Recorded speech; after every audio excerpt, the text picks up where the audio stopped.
All right, we're in Proverbs 17 tonight. Proverbs 17, and we are finishing up Proverbs 17. We're going to try to hit as many of these verses as possible. I do want to repeat what we've been going over all the way up till this point. Proverbs 17 is dealing with, Proverbs in general is dealing with several types of people. You have the simple person who's just someone who just doesn't know any better. There's someone who they have never learned, or they just don't have the ability to process what they have learned. And in a large way, a lot of us, we were simple at one point in our life. Some of us are simple in various things even now. If you've ever started a new job, you understand the concept of being simple. Sometimes you literally don't know what you don't know. And so as you go through Proverbs, there's just a lot of really basic instruction. And a lot of times you can kind of tell what is a trip-up spot because a lot of information is spent, like a lot of ink is spilled on that specific topic because God understands you need a lot of help in that area. We were talking beforehand because Carson's been doing a lot of work on the money issue and some of those, and it is fascinating how much the Bible has to say about money. I know people get annoyed because they're like, oh, you just won't stop preaching on money. Jesus used money like 15% of the time, I think it's estimated, because he understands how big of a deal is it, because how do we survive most of the time? Something to do with money. You know, whether it's currency or gold or things where, like, the issue of money is such a big deal because it affects everybody. And so the Bible has just an absolute ton of stuff to say about money because it's hoping that we aren't simple when it comes to monetary things. It understands the danger. And so Proverbs is going to spend a lot of time talking about money, talking about relationships, talking about our friends and who we associate with, what we think about. All of those things are really zooming in to say this is a really, really important topic and you need to understand this. So the idea of simplicity, and like I said, we've all been simple. And the Bible talks about how you warn a simple person, how you deal with a simple person, and it lays it all out. Then we've got just generically what's called a fool. And a fool is the person who sometimes they know what's right and they're just not doing it. And they could either be on purpose not doing it or accidentally not doing it. But the point is, there are certain disciplines for a fool that kind of get them to straighten up. But when you really sink in deep and you're kind of set in your ways, the Bible then starts labeling you with this other label, and it's called a scorner. And a lot of times when you get to that point where you're a scorner, it's almost too late for you. And that's why the Bible basically says you've got to deal with these people in a way that scares other people away from following their example. And we've all seen this, you know, celebrities or politicians or other, like, they kind of get so sunk in their ways that the Bible kind of says, like, yeah, they're just basically set up to be destroyed.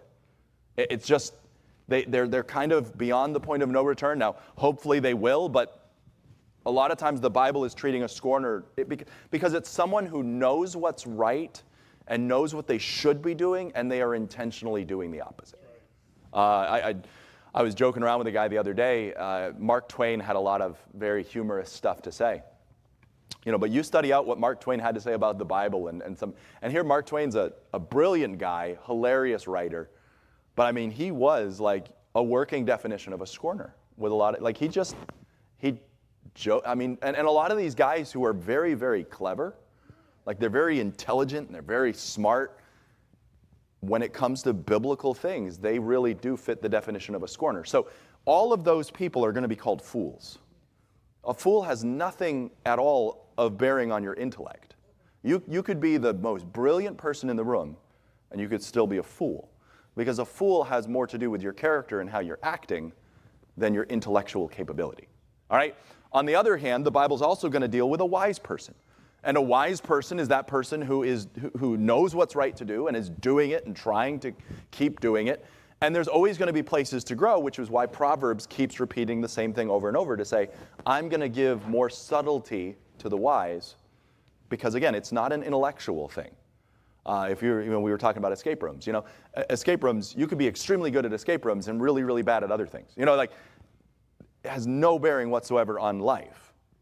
A wise person is someone who they're tailored into what God's doing. They could be a very dumb person, but they're tuned in and they're wise. They're living according to what God says. But the world could look at them and be like, you don't know that information? You're a dummy. And it's like, because this isn't an intellect thing, all right? And so I just want us to kind of lay down those terms. And it's been a while since we've walked through that. But as we go into tonight's study, we're dealing with the idea of a reprobate. Now, last week, 2 weeks ago, we looked at this idea of a reprobate. And I used the illustration of that foam that's covered in concrete. And the way you test whether this thing's actually concrete or not is you hit it with something. And if it collapses under your blow, then you know it was fake. You know, because what they do in like zoos and other places, you'll notice they have that really cool, like ancient Mayan-looking brickwork, and it's like they didn't actually take that from, you know, South America and break. No, it's foam that they carved and they coated over with this stuff that makes it look like concrete. And the way you know it's concrete is you haul off and whack it with something, which I don't recommend doing in a zoo. But if you haul off and whack it with something, it very clearly crumbles, and you're left with styrofoam, and you're like, I've been lied to. You know, and I use the illustration of the brutal rust, which is this chemical that you can paint on pretty much anything and make it look like rusty metal. But again, if I take a blowtorch to a thing made of metal, it's going to have a different reaction than taking a blowtorch made of something that's made of wood.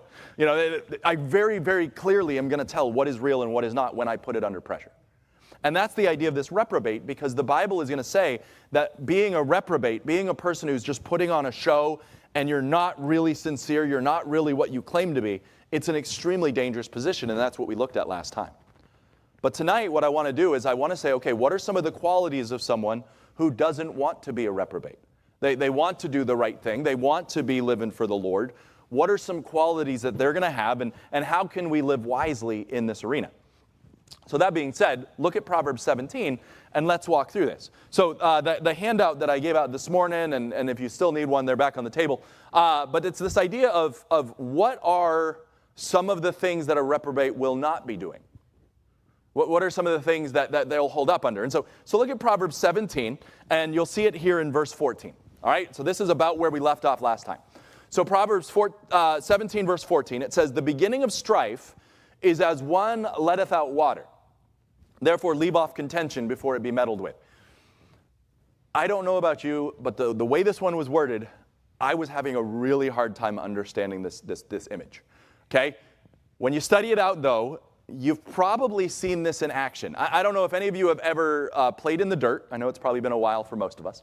But if you've ever played in the dirt and you build up that fake dam and you've got all the water built up behind the dam. Okay, so you could even see this in real life. This happened years ago up in Oroville. There was a dam that was about to break. And what they were doing is the water was flooding and it was building up behind the dam to the point that they were afraid the dam was going to break and just burst. What is the first point that gives out on a dam?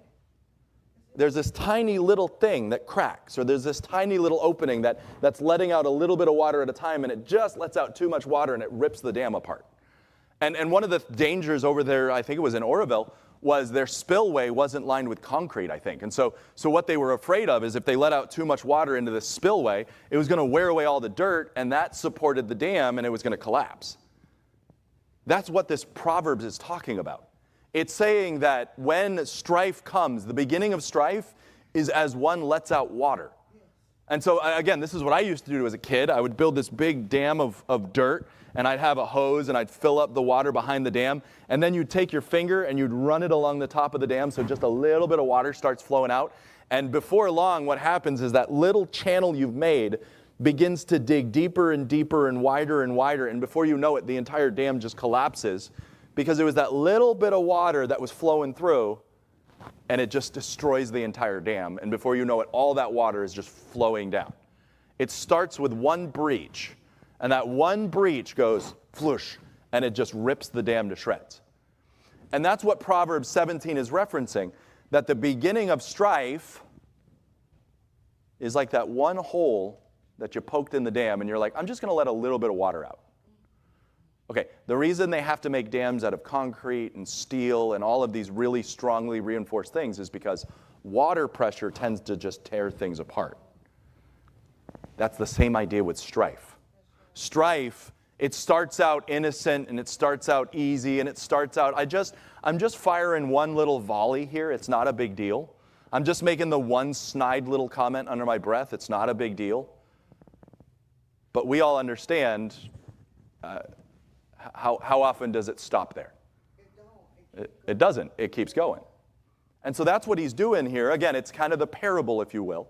He's building up and he's saying the beginning of strife is when you poke that little hole in the dam and you're like, it's just a little hole. And he goes, but it's going to rip that dam to shreds. Therefore, leave off contention before it be meddled with. And so again, it's a complicated wording that we don't use sentences like that anymore, okay? You can kind of see where you're like, that probably was more of an expression back in the 16 or 1700s. We don't talk like that right now. And so we sometimes lose track of what that expression means. But it's saying, if you are someone who wants to be living a wise life, if you're someone who wants to be living a genuine life, be very careful before you start that strife. Be very careful before you kick that thing into high gear, because it is going to rapidly get out of control. That spillway won't be able to handle the water that you've just let into it. And if that dam collapses, all of that strife comes with it. And so what you see here, first point, is you need to, if you're going to not live the way of a reprobate, if you're not going to live that way, you need to pause before you start a fight. Now, you see it right here, the beginning of strife. So you pause. Is this worth it? Is this worth opening the dam for? Is this, now there is time, again, to go back to the dam illustration, there is time where you do need to let off that water. You do need to deal with the water that's building up. And so that's where it's using this illustration on purpose, because again, there is a time where there needs to be a bit of quote unquote conflict. But you have to understand the ramifications. You have to understand what you're about to let go. And you have to ask yourself if it's worth it. That's why I have several other references here. Look at verse 19. Because verse 19, continuing this idea of strife, verse 19 is the next one in line where it says, he loveth transgression that loveth strife. And so you'll notice verse 14 deals with strife. Verse 19 deals with strife. And so verse 14 says you need to be careful because this strife's going to go farther than you planned. Verse 19 says you better not love it. In fact, if you love strife, you're loving transgression. So you should not be someone who just relishes. I know of people like that, and I'm sure you guys have met people like that.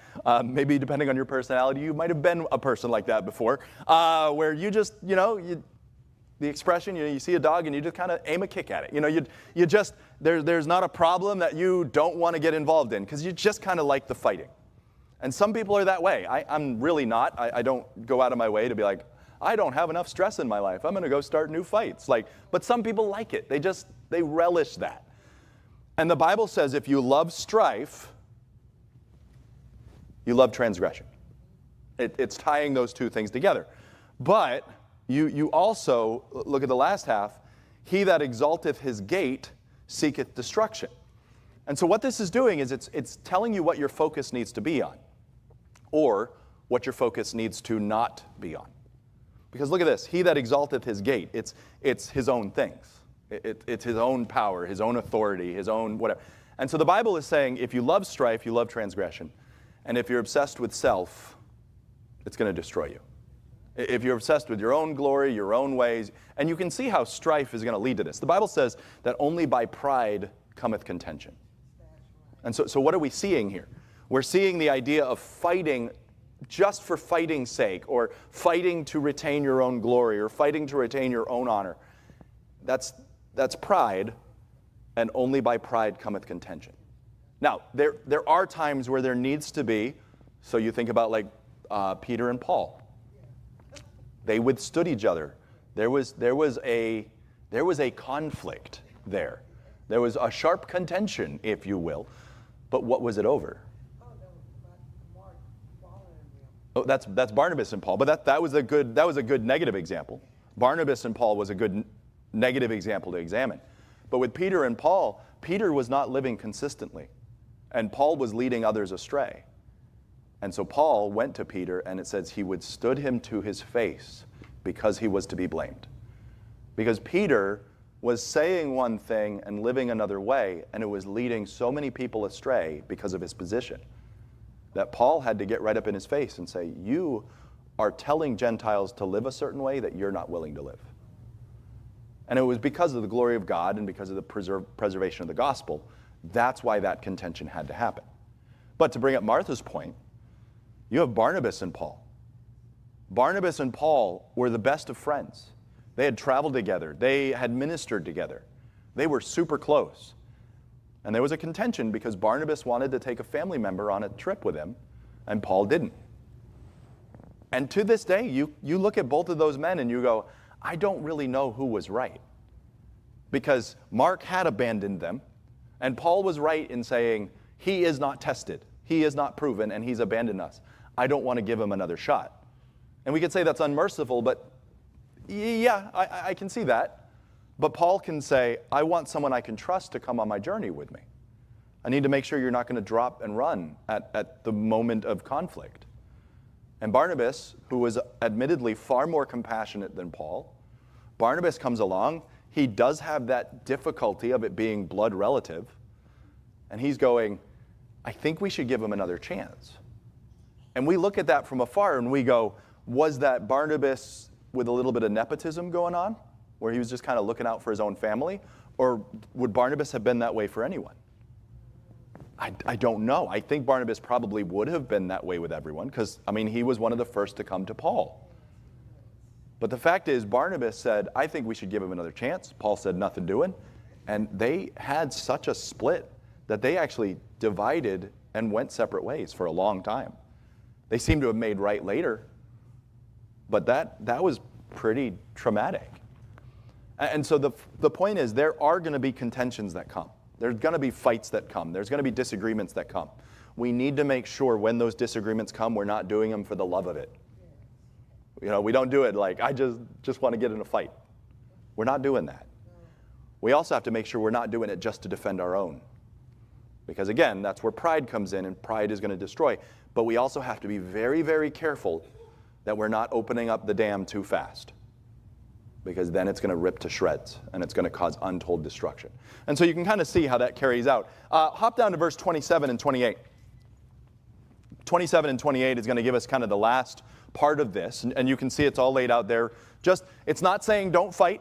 It's not saying don't conflict with people. It's just saying you need to be wise in how you enter this. Because there might be one that's not worth it. There might be a conflict that's not worth having. And so you see here in verse 27, he that hath knowledge spareth his words. I will say, it is my distinct privilege to be a pastor. I would not ask for anything else, okay? So I will say that at the get-go. I will also say it is extremely hard sometimes, okay? And one of the difficulties comes when you hear what other people say about you. Sometimes justified, sometimes not. And I have had things said about me, and it is the distinct privilege of the position that I have to bite my tongue and not say anything in response. Because there are people who are other pastors who say things, or other pastors' wives who say things. And I have had to zip my lip and keep my mouth shut because by responding to the comment, I could damage their ministry. And again, I struggle with pride just as anyone else does. It is hard to keep my mouth shut and say, you have no idea how badly I want to torpedo your ship right now with the thing that you just said. But here's the way of strife. Is it going to help the Lord's work to respond to that? That's what I have to think through. So when someone makes a snarky comment and says something that's wrong about me, there are times where I have to just say, nobody else heard that said. Nobody else said a thing. I just got to bear that. And you have to take that internally and you have to just bear it. And the Bible says here that he that hath knowledge is going to spare his words. Because you're going to hear things said and you go, and you're wanting to comment, but then you just have to basically, like Job says, I just have to put my hand over my mouth and not say a thing. Because what it is you anticipate and you say, is this going to help or hurt the Lord's work? Is this going to help or hurt this relationship? I've got to keep my mouth shut. And so as we look at this idea of avoiding the fate of the reprobate, a reprobate is someone who they put on a show. I'm good, I'm godly, I'm here, I'm spiritual, I've arrived. And the Bible says if you can't control your tongue, your faith is vain and you've denied the faith. Like, that's what James is saying. And that's why, as you look through Proverbs 17, this little idea of fighting and using your words unwisely just keeps coming up. Because when you get pride involved, and when you get a snarky tongue involved, guess what happens? It just stirs up strife. And that's why Proverbs 17:27, he that hath knowledge spareth his words, and a man of understanding is of an excellent spirit. Because again, it's not about me. It's about the work of the Lord, and I will not torpedo another man's ministry just because I want to get vengeance. That's the hard attitude that has to come into play. It keeps going, and it says, even a fool, so we come back to our basic terms, even a fool, when he holdeth his peace, is counted wise. And it's just a funny thing. And then he goes further. He says, and he that shutteth his lips is esteemed a man of understanding. I loved it. I was chatting with, this must have been a month or two ago, Dave Hedger and I were talking. And he said, when you go around to some of these meetings with businessmen, the one that you want to sit down with the most is the one who's sitting at the table saying the fewest things. Because that's probably the guy who knows the most. Because he's just sitting there quietly taking it all in. And most of the time, that quiet person sitting at the table is the person who's probably the wisest. Even if he's not, this proverb says that even when a fool just kind of keeps his mouth shut, because we kind of intuitively know that, we kind of look around and we go, you're the quiet guy, which means you're thinking. Now, the fool literally might be just sitting there, staring off into empty space. And it's like, what are you thinking? I'm sorry, are you talking to me? I mean, that literally might be the case. But the Bible says that if you keep your mouth shut, that's just a good way to start. It's a good way to tricking people.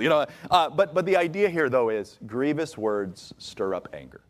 That's if we could kind of put one verse that kind of pegs this whole idea. We are not to stir up strife needlessly. And we've looked at a few examples there. Now, let's go back to the start of 17. So look at verse 15. And let's look at the next point. The other thing that a wise man should do is he should uphold justice. Now, I realized I was joking around with someone, in our country, we've got like the Department of Education, and our education scores are worse than they've ever been. We've got Central Intelligence Agency, and they don't know anything. And we've got the Department of Justice, and there doesn't seem to be any justice there. I was like, these are fun names. I don't know what they mean anymore. And so I don't know if you've ever done that, where you've started thinking about like what certain words mean nowadays, and they just kind of have a baggage to them. So like when you hear the term justice, our culture has kind of twisted these words in a way that we're like, I don't even really know what justice means anymore. Like I heard a guy saying the other day, because someone was saying Christians should live godly, and he's like, well, I think we should go back to the talk of love. And we're like, what is love? What does love mean? Like, when I talk about love is the chief thing, like, what does that mean?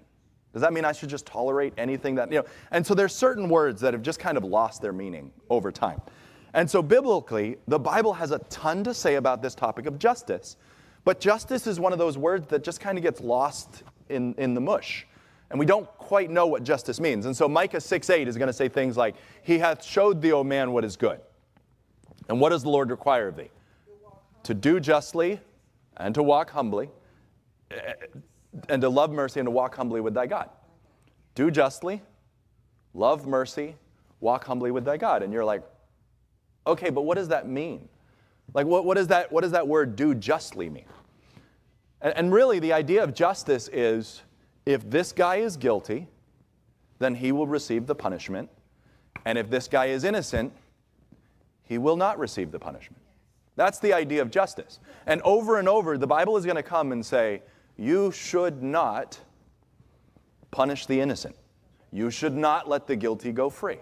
The Bible even goes so far as to say, because blood is not taken care of, the land itself is contaminated. And that's the idea of there is a way to take care of the blood guiltiness of a land. And it's not by just saying, well, you just all choose to live however you want. Like, there are consequences. And so the idea of justice boils down to just that simple truth. If someone is guilty, they receive a punishment. And if someone is innocent, they're let off. That's it. That really is what it boils down to. Because what was happening was there were bribes being passed around. There was, oh, if you just turn a blind eye to this, I'll turn a blind eye when you do it. And there was all this corruption of justice. And you think about even the vineyard that Ahab stole. What happened there? Ahab wants this vineyard, and he goes to the guy and he says, okay, Naboth, I want your vineyard. And Naboth goes, I'm sorry, it's been in my family for generations. I can't sell it to you. And so legally, he was not allowed to sell this vineyard. It was his family property. But Ahab goes, I'm rich. I'm powerful. I'm going to take what I want. I just got to find a way to get it. And so his wife, Jezebel, comes up with this idea. And what she does is she comes up with fake witnesses. And the fake witnesses get together and say, we've heard him blaspheme. Well, that was the death penalty. So Ahab conspired to get a guy killed by stoning so he could steal his land. Okay, that was a travesty of justice. That was about as brutal a violation of justice as you could imagine. He got a man guilty so he could take his stuff.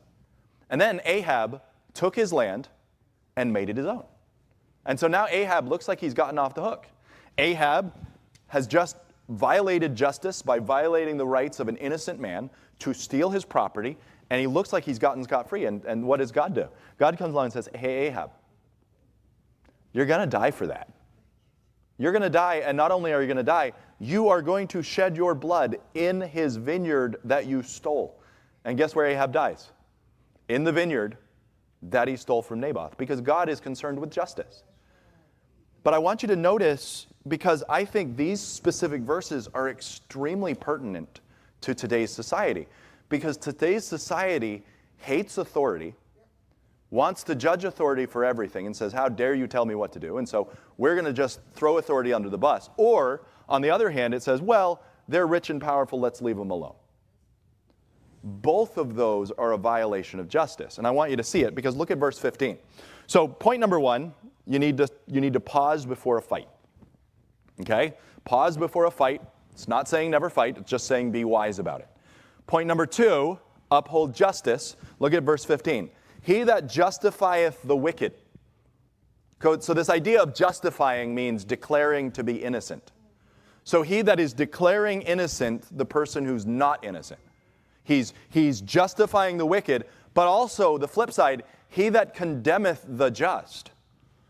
So you have said to the wicked, you're okay, and you've said to the good man, you're wicked. You've flipped everything on its head. Look what it says. Even they both are an abomination to the Lord. So if you're going to look at someone who's guilty and say, no, you're actually innocent, and you're going to look at someone who's innocent and say, you're guilty because you can't pay the bribe or whatever, both abominable. Now, what's really cool, though, because I know, at least in my thinking, I go to the story of the gospel. Because what's the story of the gospel? We're wicked, and God justifies us. How is that not a violation of this scripture? Here's why. He paid the debt for us. So even in the death on the cross, what did Jesus do? He said, they cannot pay this debt themselves. I'll take that debt. And so he took the guilt on himself willingly. And he paid the debt in our place as a substitution. And so that's why the gospel is not a violation of this. Because God the Father is not just willy-nilly declaring us innocent. He's only declaring us innocent because the payment was paid by someone else. To put it trivially, the other day I was in San Francisco and I did not understand the parking signs because I didn't read them well enough. All right, but I parked in a spot I wasn't supposed to be, and I got that wonderful ticket on my windshield. I'm sure some of you have had that before. And I come back from the store and I see this ticket sitting there on my windshield wiper, and I'm like, should have parked in the parking garage. It would have been cheaper. It was an over $100 fine because I parked in the wrong spot. And I was like, awesome. And I appealed, and they turned down my appeal with all their technical jargon. So I was like, okay, got to pay the fine. So was I guilty? Yes. Did I park in the wrong spot? Yes. Did I get a just punishment for my parking? Well, I would disagree on whether it was just or not, because that was a very high fine for what I did. But you know what? That's the way the law works. So yes, I was justified in getting the fine that I got. Now, I could, let's say, I took that fine and I slipped it on someone else's car and said, you have to pay it. That's not how it works. I can't just slip that fine into someone else's pocket and say, they're guilty, they're guilty.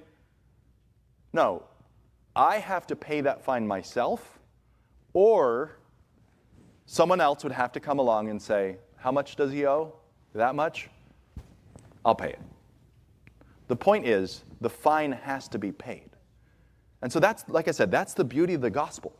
Because technically, we're still guilty. But the beauty of what Christ did on the cross is he came along and said, yeah, but I'm now the owner of that car that has the fine on it. So I owe the fine. It's just beautiful. And so what I want you to notice is God does not just declare the innocent guilty and the guilty innocent. The fine always has to be paid. And because he is perfectly just, he expects the same thing of us. And so as we look at this, verse 15, it's saying, you should not be someone who justifies the wicked. Now, if they violated against you, you can forgive them and work through that. But other than that, there's not a whole lot that you can do to just say, oh, I'm not going to hold you accountable. There's an account that has to be made. But I want you to hop down, look at verse 23. It says, a wicked man taketh a gift out of the bosom to pervert the way of judgment. I know we probably have a good amount of bribery that goes on in this country. I think we'd all agree with that. I'm sure it happens. But they at least have the decency a lot of times to keep it secret. Some other countries, it is quite literally like, hey, so what do you have? Oh, okay. Well, give me that, and that'll be a good starting point. And there are some countries where quite literally you have to bribe to get your way out of things. And that's what the Bible's talking about here, because there is a good amount of, how about you scratch my back and I'll scratch yours. And that's what the Bible is saying here, that a wicked man is the one who's going to take a gift and then he's going to use it and he's going to pervert judgment because he got that gift. Don't be that type of person. Verse 24, it says, wisdom is before him that hath understanding, but the eyes of the fool are in the ends of the earth. And we'll come back to that verse, but as you keep building, it says, a foolish son is grief to his father and bitterness to her that bare him. But then look at verse 26. Also, to punish the just is not good. And I'm telling you, when I studied this out, this word struck me because of the conversations we've been having in our country lately. You think about DEI and diversity, equity, and inclusion and all the stuff that we've had to go through the last few years. This verse right here literally uses that word. And I never noticed it until studying this recently. It says to punish the just is not good. The Bible is saying if you are someone who is righteous and you're innocent, you should not receive a punishment. You should not be treated differently because you are righteous or not. And look what it says, nor to strike princes for equity. I was studying that out and I was just kind of like, whoa. What do you see? You see people, even in today's culture, that are punished because of equity's sake. We need a certain number of people that look like X, so I'm sorry, you need to be punished. So we're going to get rid of you. I'm sorry, we need so many people who fit this qualification, so you're punished. And sometimes that is quite literally princes, people who otherwise should be in that position. And it goes, well, we've got too many princes, so you're punished. Well, did I do anything wrong? No. You don't act like what we look like, whatever. And look what it says. It says, you should not strike a prince just for the sake of equity. So what is it trying to say? It's saying you need to declare guilty the guilty, declare innocent the innocent, and that's the deciding factor one way or another. Nothing else matters. It's fascinating because, like I said in the parables, what do you see in the parables? Jesus doesn't care if you're a man or a woman. He's literally calling all of them to be his disciples, and he's using illustrations of women, and he says, hey, women, let me use a story that you would understand because it's something that you guys are doing. Boom, boom, boom, boom, boom, boom. Hey, traveler, over there, you. Yeah, let me tell you a story that you would understand. Hey, Pharisee, let me tell you a story that you would understand. And what he's doing is he's reaching out to all these people groups, all these ethnicities, all these tribes, and he literally comes at the end and he says, there are no any of this in my kingdom. None of this stuff matters. There's no Scythian, there's no bond, there's no free, there's no barbarian. I don't care. What is it? I care about the heart and what your heart's like. I don't care if you're a ruler or a peasant. I don't care if you're bond or free. I don't care if you're male or female. I don't care. I care about the heart issue, and that's what matters. And it's just fascinating, this verse just struck out to me where he says, you are not to strike princes for equity's sake. Just because. Like, we've got to meet a quota, so sorry, you get to join. That's not the way justice works. And so this idea of justice, you don't justify the wicked, you don't take bribes, you don't condemn the righteous, and you don't punish just because of equity. And that's what the Bible has to say on it. I was reading a biography of Andrew Carnegie years and years ago. And Andrew Carnegie was mostly a self-made man. He started out small and kind of worked his way up to the empire that he eventually owned. And he was insulted and badmouthed by a whole lot of people. And Andrew Carnegie, I don't know if he came up with this quote. I don't think he did, but it's kind of, he's known for it. And I put it there on your notes. He said, thine own reproach alone do fear. And his point basically was, it's kind of like David would be. David says, all these people are saying all these bad things about me, but I know in my heart that I'm right with you, Lord. I know that between me and God, things are right, so I really don't care what other people have to say about me. And that was the point of what Andrew Carnegie had been saying with that quote, thine own reproach alone do fear.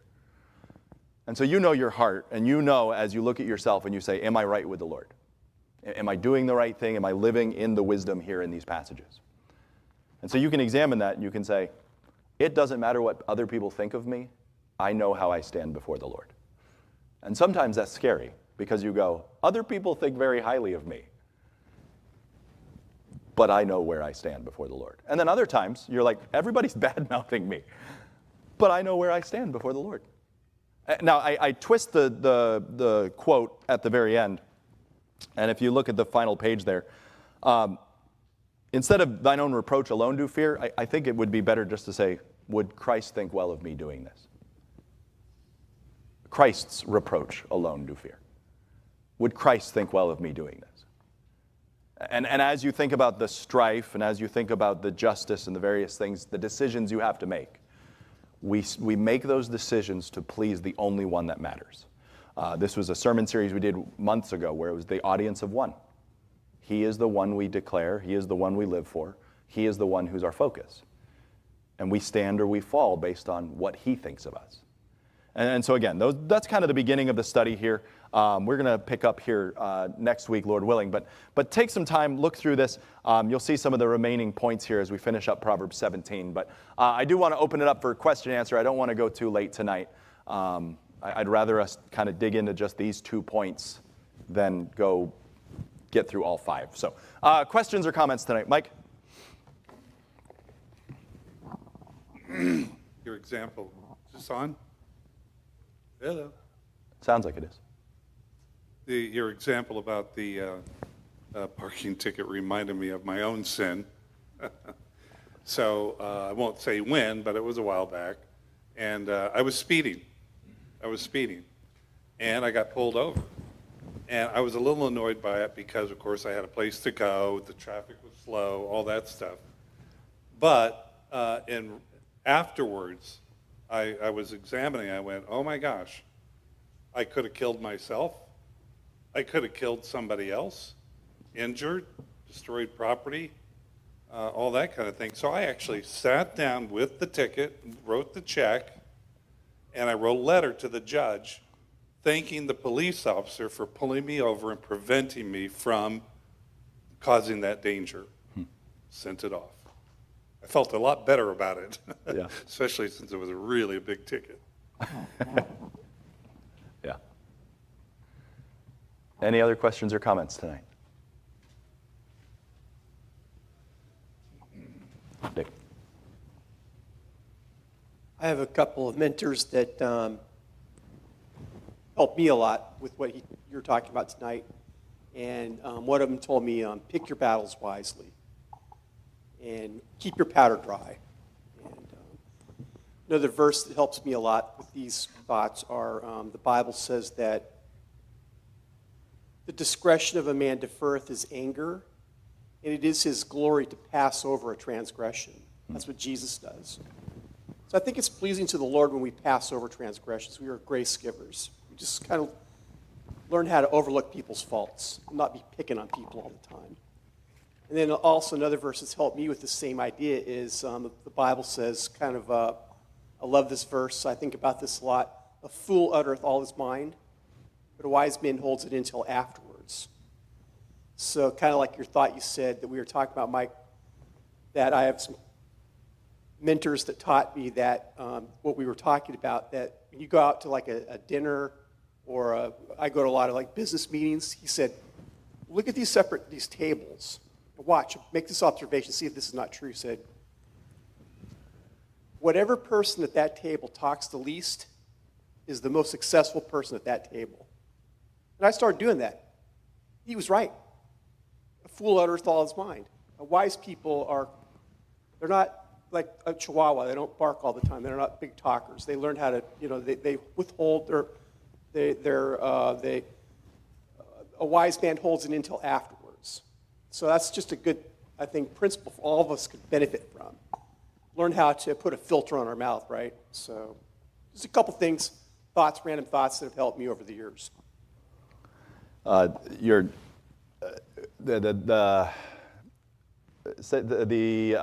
is glory for him to conceal a matter. Quote that verse again. The discretion of a man deferreth his anger, and it is his glory to pass over a transgression. What that means to me is that when we pass over transgressions, we're grace givers. That's pleasing to the Lord. That brings honor and glory to God. That we keep our powder dry. We could go, like you said, attack someone, ruin them, or fire a missile at them, or torpedo. We pass over it. We let it go. Yep. The real key here, I was chatting with someone today, and they were talking about work salvation. And I made the comment, I said, if you believe that works help your salvation, you either do not understand the sinfulness of your sin, or you think you're a lot better than you are. Like, if you think that your works can actually make a difference in your salvation. Because I think a lot of times we are so caught up with our own honor and our own prestige and our own whatever that we just have a hard time letting things go. When you were quoting that verse, I had to quickly look this one up. I've quoted it over and over, but I never get it exactly right. In Ecclesiastes 7, verse 20, it says this, "For there is not a just man upon earth that doeth good and sinneth not." Okay, that's an extremely harsh expression. I'm glad Solomon said it and not me. But he basically says, you're not as good as you think you are, so let's start there.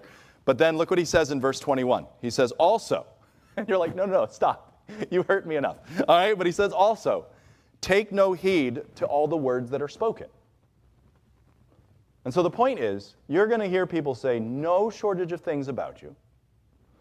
And if you read too much into it, you're going to make them say things they didn't say, or you might actually hear what they said, and that's not going to be pleasant. Take no heed to all the words that are spoken, lest you hear thy servant curse thee. Keep going.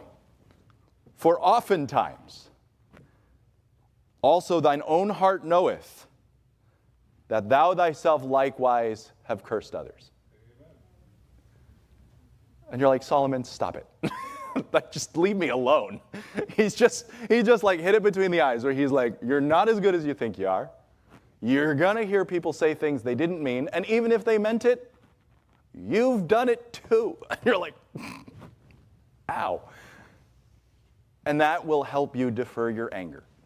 Because what it does is it puts you back and you go, I'm a human, they're a human, I'm a sinner, they're a sinner. Okay. And that's how we then can say, I can let that one go. Whether they deserve it or not. I really want to unload the torpedoes on them. But man, was I glad when I said the stupid thing, someone didn't unload the torpedoes on me. Or vice versa. I remember what it was like to have the torpedoes unleashed on me, and it did not help. So, just thank you. Thank you for that. Dave. Spurgeon said it this way, and I've read a lot of Spurgeon's biographies, and I remember one thing he said, it was so helpful to me. He said, whenever people criticize you, take heart. It's okay, because whatever they said about you, you're a lot worse than what they ever said about you. Think about that. Whatever they said, it's worse than what they said. You're a lot worse than what they said about you. So take heart. If people really knew who you really were, it'd be a lot worse. So think about it that way, right? Is that a good thought?